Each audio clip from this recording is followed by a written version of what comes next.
बंधुगण सबू परिस्थिति रे जीवन को जीवा पड़ो। जीवन जीवाटा एक कला।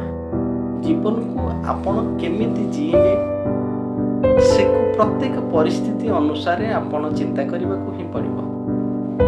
आपण सब बेले शांत रहिबे, धैर्य अवलंबन करेंगे, तापर जीवन को जी पारे। गोटे कथा आज आपको कहूँ, एमती खबर आपण कान में बाजे जितेबले आपण कर्मक्षेत्र में काम करती, आपणकर जेकोसी कर्मक्षेत्र होता ना कहीं कहीं आपण उच्च आसन व्यक्ति आपण को हैरान करुवा, आपण को निष्पेषित करुवा, आपण को निर्यातित कर अनुभव करेंगे। आपण को जदि न कर पाखर लोक भी कर अनुभव करते कहीं एमती हुए आप जानते कि यार कारण हूँ जितेबाला अयोग्य व्यक्ति योग्य आसन को अलंकृत करे से क्षमतार मोहरे अंध हो जाए। अयोग्य व्यक्ति मानकर बहुत गुड़िया मूढ़ अनुचर रही था। मूढ़ अनुचर माने प्रशंसा रे से अयोग्य व्यक्ति अत्यंत आह्लादित होता है।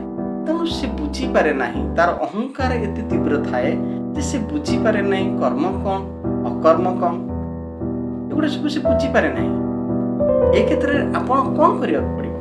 देखंतु कौन सी जिनिस दुनिया रे स्थिर नुहे, कौन सी समय स्थिर नुहे।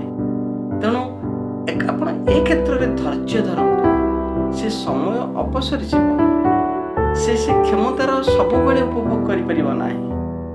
कारण सबु किछि अस्थिर चलमान। आपण धैर्यटा आपण जीवन रे धैर्यटा सब बेले रखिथिबे।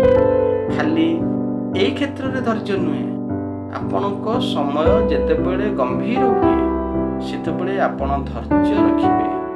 धैर्य रखिले से समयटा पड़े जीव। सेटा होछि आपणकर जीवार